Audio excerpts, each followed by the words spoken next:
Boa noite a todos os irmãos, graça e paz, amém? É sempre gratificante poder compartilhar a palavra de Deus com os irmãos. Eu sempre me alegro quando nós temos essa oportunidade. Abram suas Bíblias lá no livro de 1 João, capítulo 2, versos 15 a 17. Antes de tudo, irmãos, peço um pouco de paciência, que minha voz não está muito boa, tá? Pode ser que eu pare alguns momentos para tomar um pouquinho de água para aliviar, porque com essa gripe aí, às vezes nos atrapalha falar muito tempo. Livro de 1 João, capítulo 2, versos 15 a 17. A palavra do Senhor nos diz o seguinte: não ameis o mundo, nem as coisas que há no mundo. Se alguém amar o mundo, o amor do Pai não está nele. Porque tudo que há no mundo, a concupiscência da carne, a concupiscência dos olhos e a soberba da vida, não procede do Pai, mas procede do mundo. Ora, o mundo passa, bem como as suas concupiscências. Aquele, porém, que faz a vontade de Deus, permanece eternamente. Amém? Oremos, irmãos. Deus Altíssimo, agradecemos pela oportunidade de estar em Tua casa, que o Senhor possa quebrantar os nossos corações, que a mensagem, Senhor Deus, a qual o Senhor nos trouxer, possa nos fazer, Senhor Deus, pessoas diferentes, pessoas santas, que venhamos, Senhor Deus, ser transformados pelo Teu Evangelho, que possamos cada vez mais, Senhor Deus, abraçar a Tua Palavra e cada vez mais, Senhor Deus, crescer em graça e misericórdia, em nome de nosso Senhor Jesus Cristo. Amém.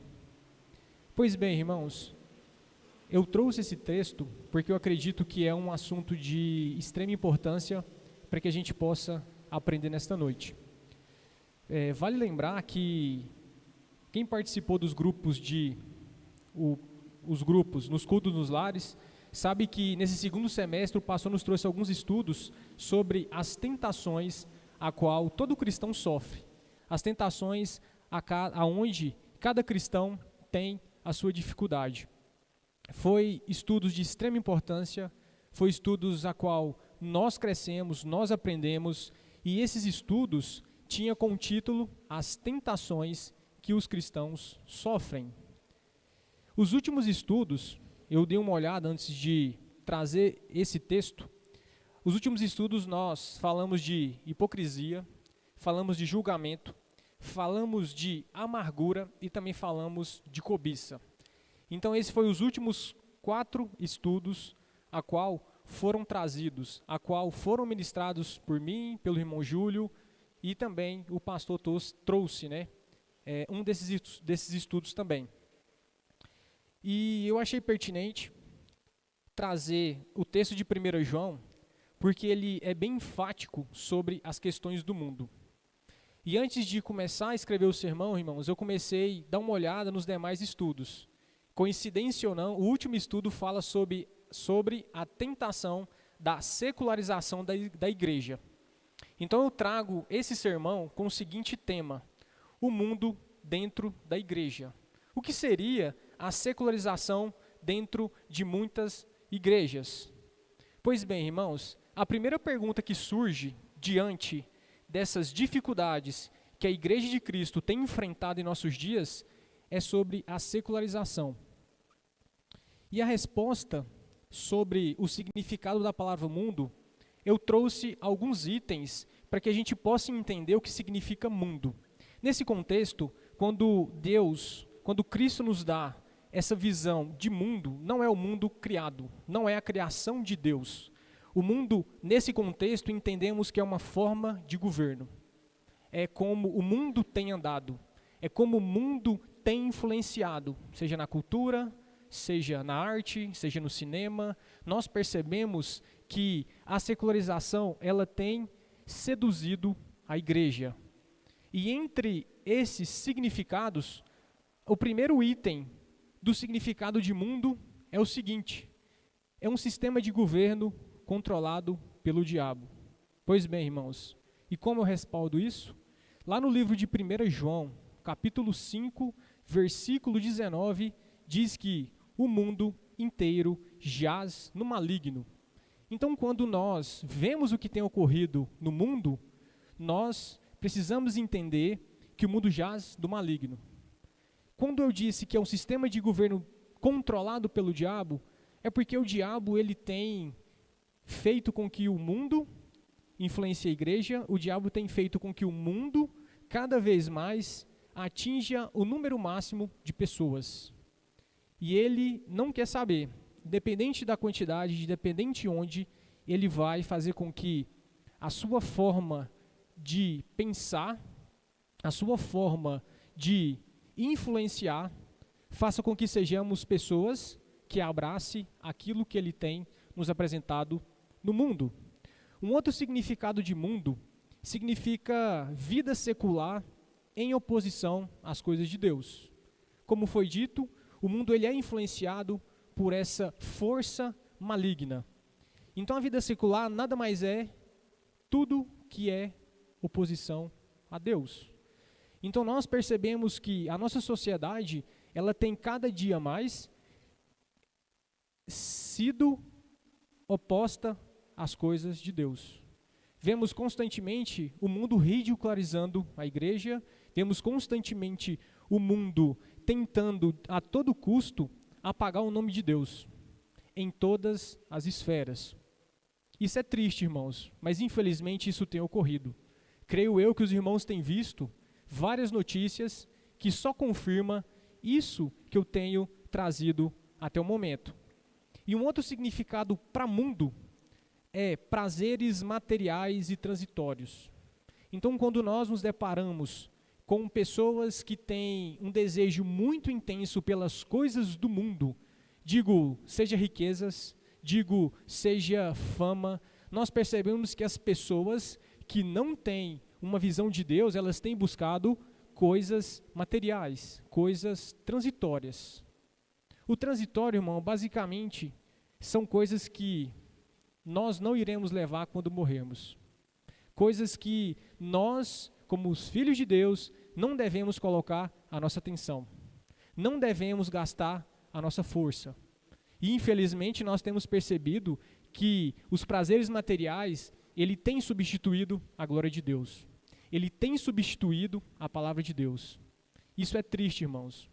E eu quero trazer com esse estudo um despertar para os irmãos, para que tenhamos cuidado de não viver como o mundo, de não sermos tentados pelas coisas do mundo. Assim como eu introduzi a questão de que os estudos eram sobre as tentações da vida cristã, o mundo também tem nos tentado. Temos inúmeras coisas, inúmeros prazeres, coisas quase infinitas para tirar a nossa atenção de Deus.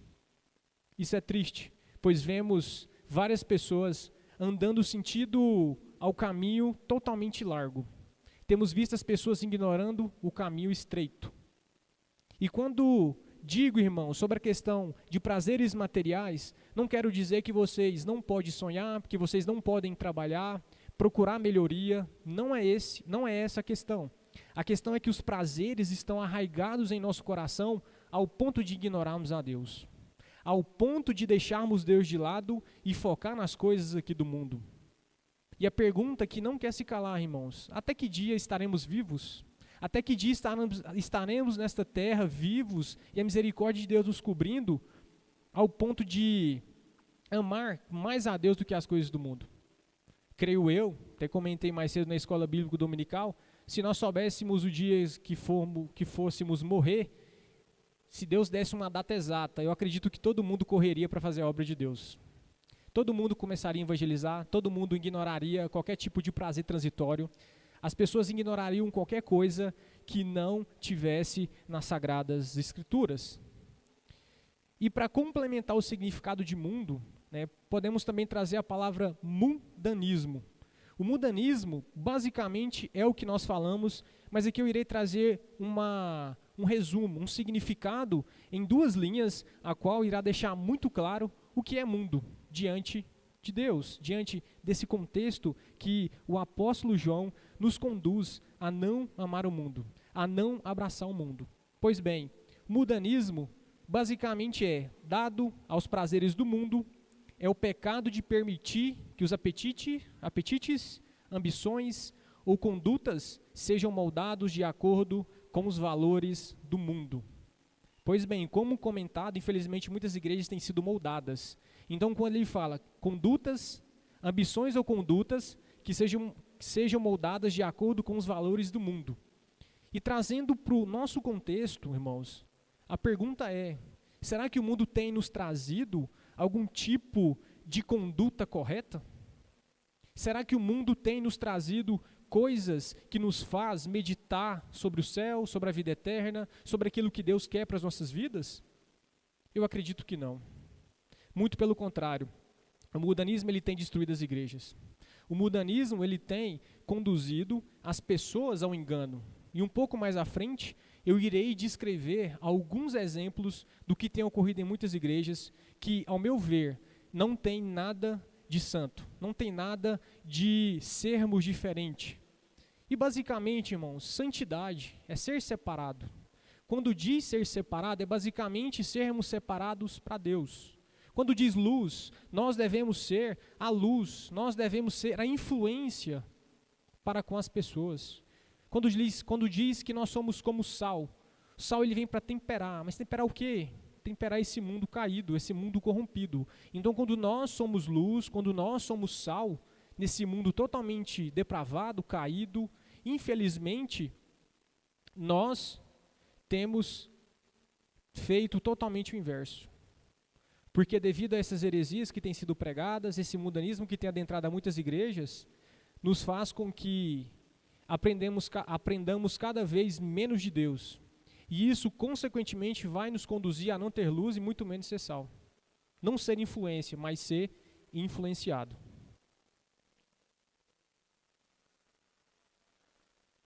E diante do que foi falado, o mundanismo na igreja, como a gente consegue identificar o mundanismo dentro da igreja? Como é que eu consigo deslumbrar, aquela igreja ali, ela não tem agido de forma correta. Aquela igreja, ela não tem seguido os preceitos de Cristo. Aquela igreja, ela não tem seguido as sãs doutrinas. Pois bem, a igreja, ela tem feito uma cópia descarada do mundo. Eu irei citar alguns exemplos, irei dar uma pincelada em alguns exemplos, e creio eu que os irmãos já devem ter presenciado ou assistido na internet. Pois, infelizmente, a internet ela tem, de certa forma, felizmente, porque a propagação do evangelho acelera, e em compensação também as heresias, as coisas erradas, nós também conseguimos ver de uma forma muito mais rápida. Pois bem, alguns aspectos, né? Quantas igrejas nós não vemos que faz inclusão de danças? Infelizmente, as doutrinas são antropocêntricas. Antropocêntrica, basicamente, o homem é o centro. Quantas vezes nos deparamos com pregações aonde o homem é o centro?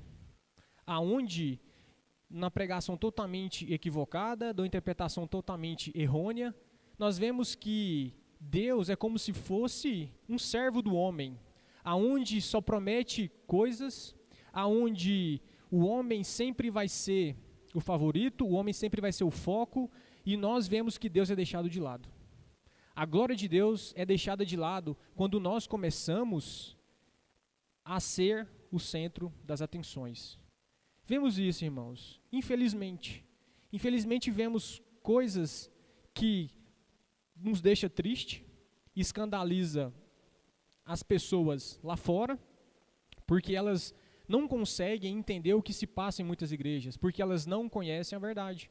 Então, se a verdade ela é deturpada, se a verdade ela é adulterada, infelizmente essas pessoas elas vão seguir aquilo que elas aprenderam. Outro detalhe também, nós vemos em algumas igrejas que o louvor, infelizmente Deus não é glorificado, e mais uma vez o homem é o centro. Vemos que as pessoas não glorificam a Deus conforme ele deve ser glorificado. Vemos louvores infelizmente, que sempre desejam bens materiais, sempre desejam o bem próprio. Não vemos o glorificar a Deus, não vemos o exaltar a Deus.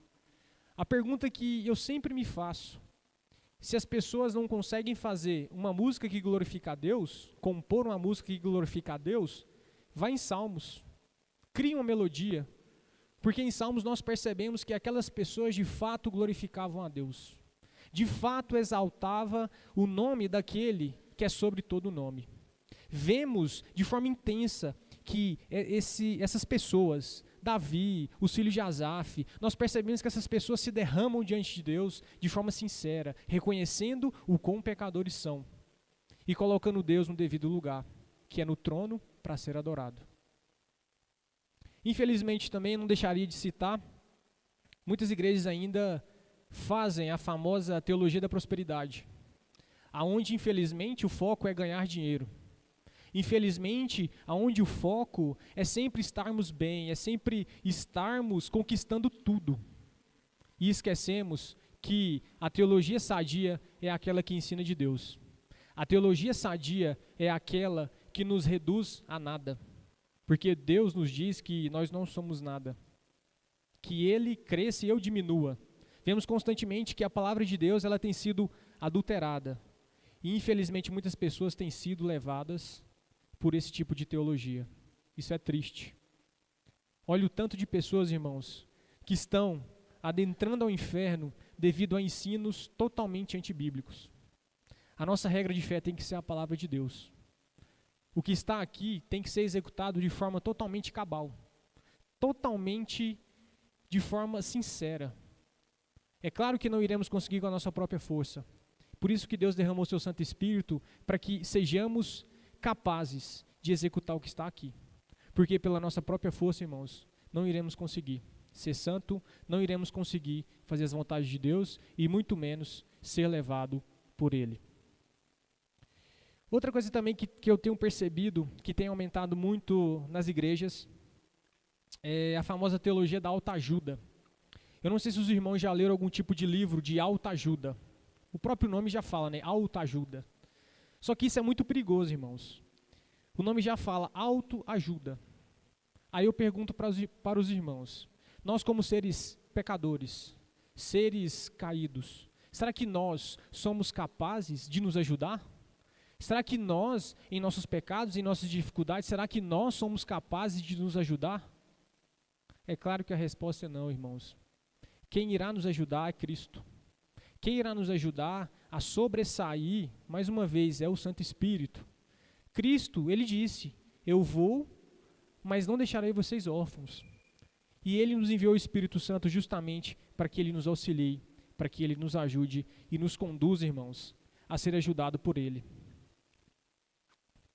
Um outro ponto também que eu gostaria de dar uma pincelada, muitas igrejas também não têm pregado sobre o inferno.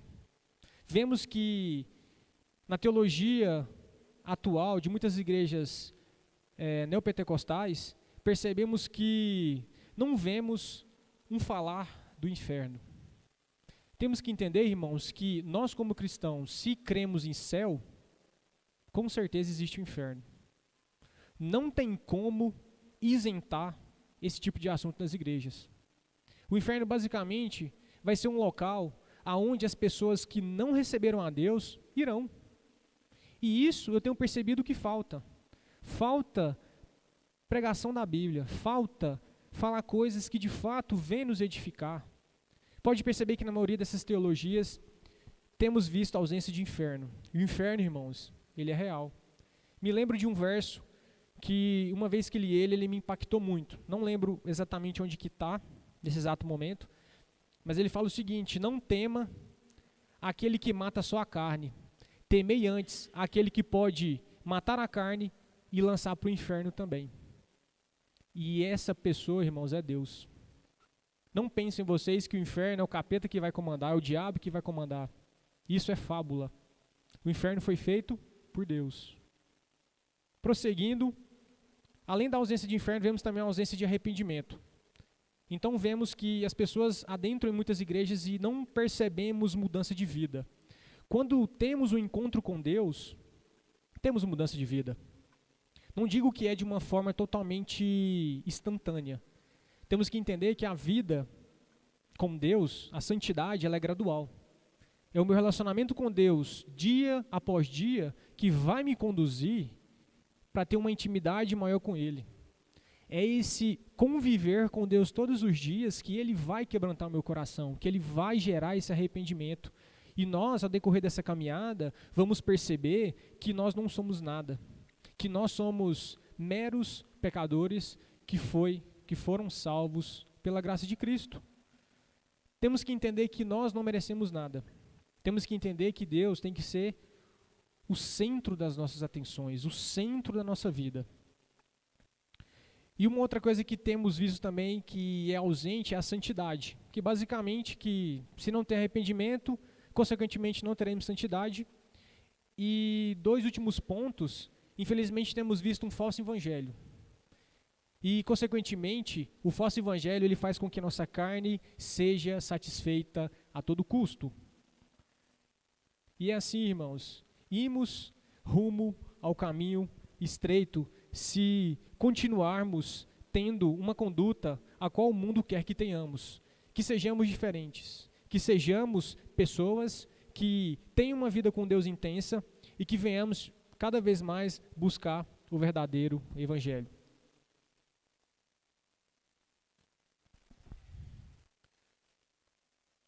Prosseguindo, irmãos, diante do que foi falado até o momento, nós explicamos o que é o mundo, o que é mundanismo e como ele tem influenciado muitas igrejas. E diante disso, a pergunta que é feita, o que esse texto que lemos inicialmente quer nos dizer? O que João quer falar para nós? Ele quer fazer com que tenhamos atenção em quê? Onde? Eu peguei alguns pontos do versículo, iremos comentar versículo por versículo, mas eu peguei alguns pontos que ele vai deixar claro o que devemos ter atenção. Que ele diz o seguinte: não ameis o mundo, nem as coisas que há no mundo. Se alguém amar o mundo, o amor do Pai não está nele. Quando ele diz amar o mundo, a palavra amor significa basicamente um sentimento de um afeto e de extrema dedicação. Então, quando a gente traz o significado de amor ao mundo, resumidamente é o seguinte: é um sentimento de extrema dedicação às coisas do mundo. É um sentimento de extrema dedicação ao mundanismo. O amor ao mundo é tudo aquilo que Deus não quer que amemos. Então, consequentemente, esse amor intenso ao mundo nos conduz à idolatria e, consequentemente, nos conduz a abandonar a Deus. Então, quando a gente ama de forma intensa, seja os bens materiais, seja essa vida, seja os prazeres momentâneos, nós acabamos fazendo com que o mundo seja o nosso ídolo. E eu trouxe um versículo que deixa muito mais claro isso que eu quero dizer. Lá em Jonas, capítulo 2, versículo 8, diz o seguinte: os que se entregam à idolatria vã abandonam aquele que lhes é misericordioso.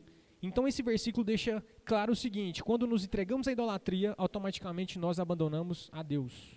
Porque quando ele diz que lhes é misericordioso, ele está se referindo a Deus.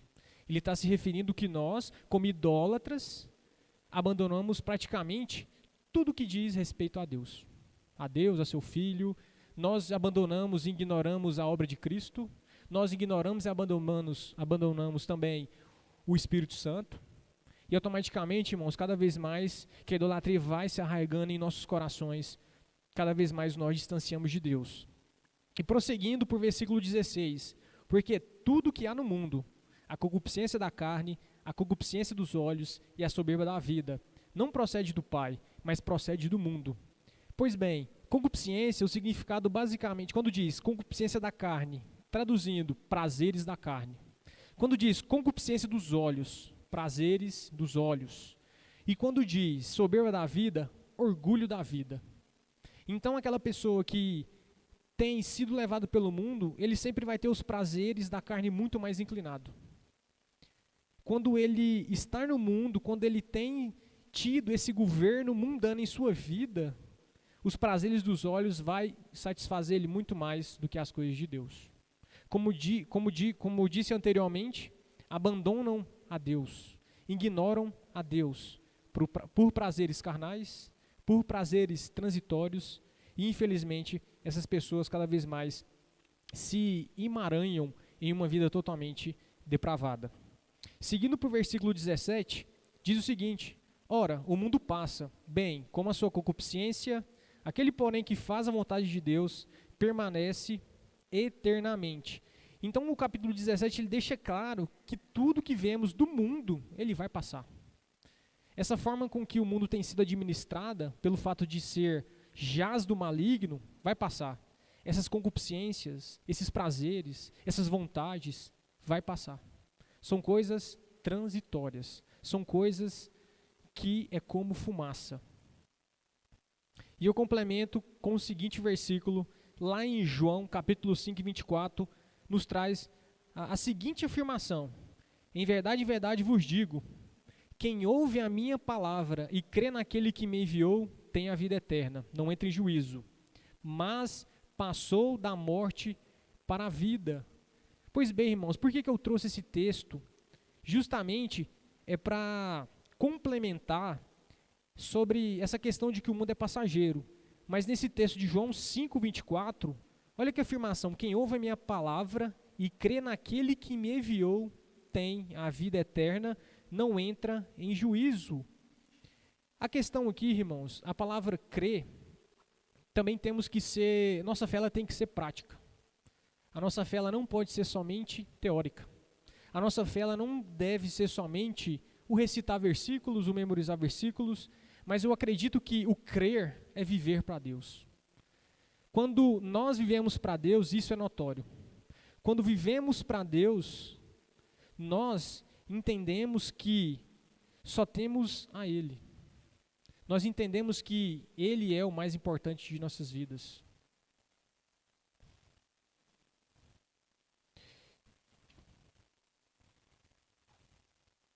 Agora surge também o seguinte questionamento: como ser uma igreja santa e não mundana?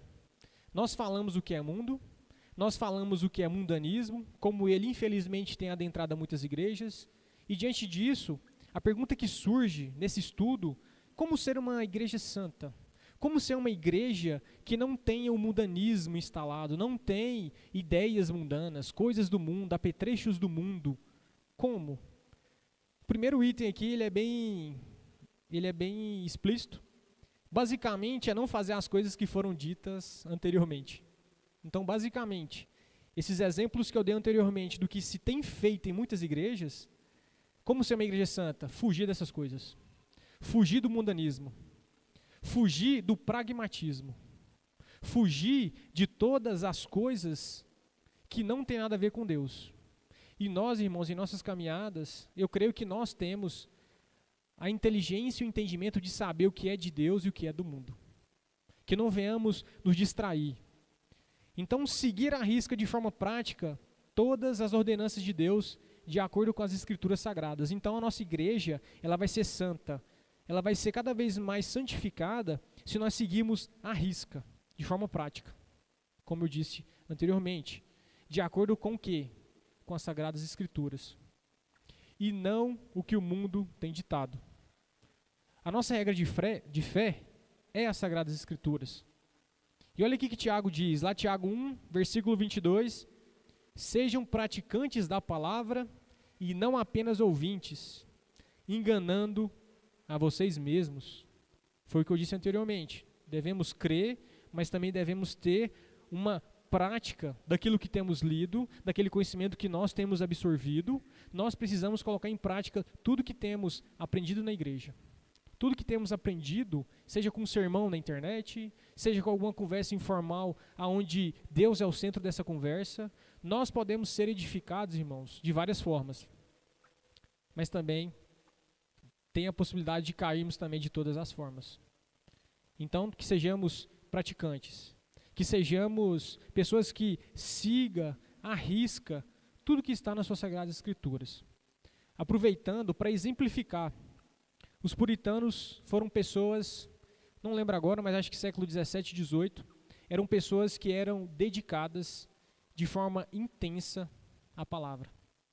Quando nós dizemos puritanos, eles tiveram a brilhante ideia de purificar a igreja de acordo com a Escritura. E nesse momento, nós conseguimos visualizar que a sociedade começou a mudar. Esses homens, essas mulheres de Deus, com um compromisso de seguir à risca as Sagradas Escrituras, eles fizeram com que a sociedade fosse totalmente mudada, fosse totalmente edificada. E hoje, vemos totalmente o inverso.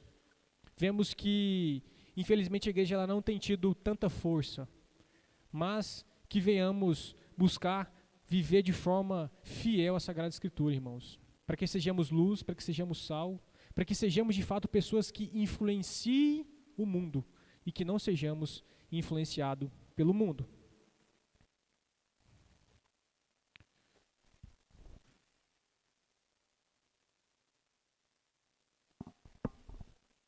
Eu vou trazer alguns exemplos também de como devemos, alguns exemplos de como podemos ter uma igreja santa.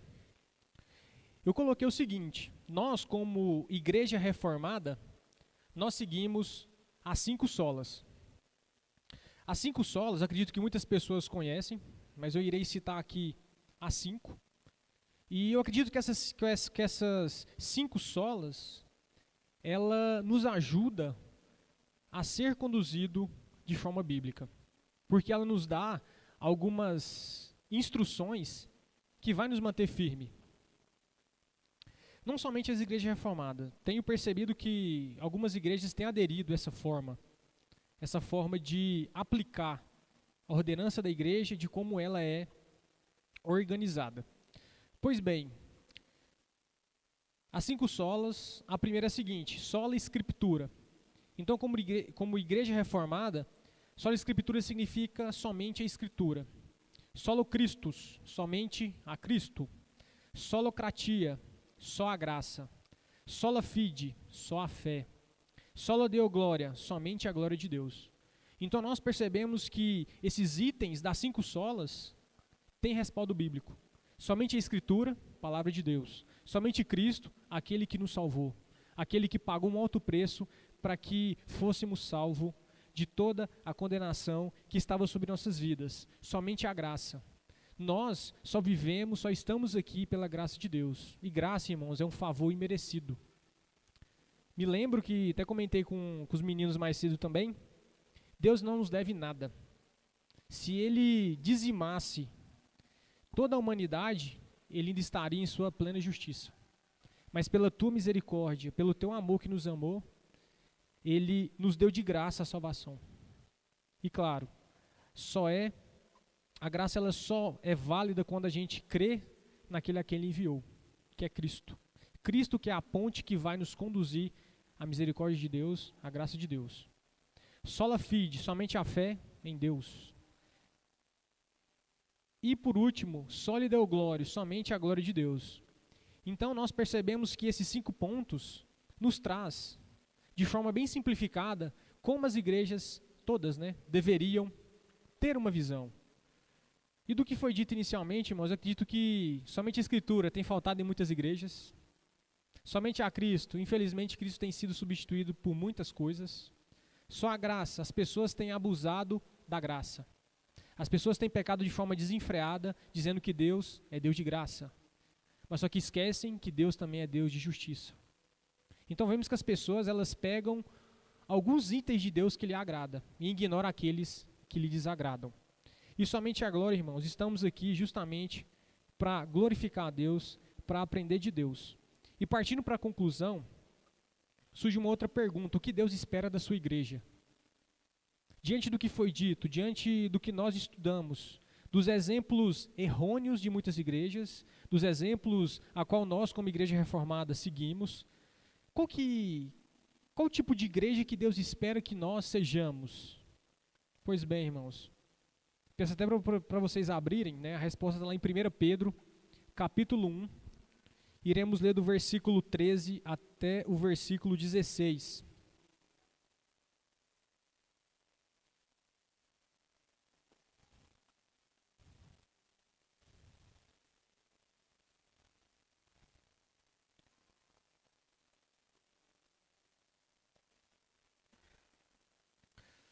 Primeira Pedro, versículo 1. Capítulo 1, versículo 13. Iremos ler do 13 ao 16. Que diz o seguinte: pois bem, a pergunta é: o que Deus espera de nós como igreja? 1 Pedro, capítulo 1, versos 13 a 16 diz o seguinte: por isso, cingindo o vosso entendimento, sede sóbrios e esperai inteiramente na graça que vos está sendo trazida na revelação de Jesus Cristo. Como filhos da obediência, não vos amoldeis às paixões que tinhais anteriormente na vossa ignorância. Pelo contrário, segundo é santo aquele que vos chamou, tornai-vos santos também vós mesmos em todo vosso procedimento. Porque está escrito: sede santos, porque eu sou santo. Então concluímos, irmãos, que Deus quer que a sua igreja seja santa. Que a sua igreja, como membros da igreja de Cristo, que nós venhamos ignorar as velhas paixões, que venhamos deixar de lado as velhas paixões. E repetindo o versículo 16: sede santos, porque eu sou santo.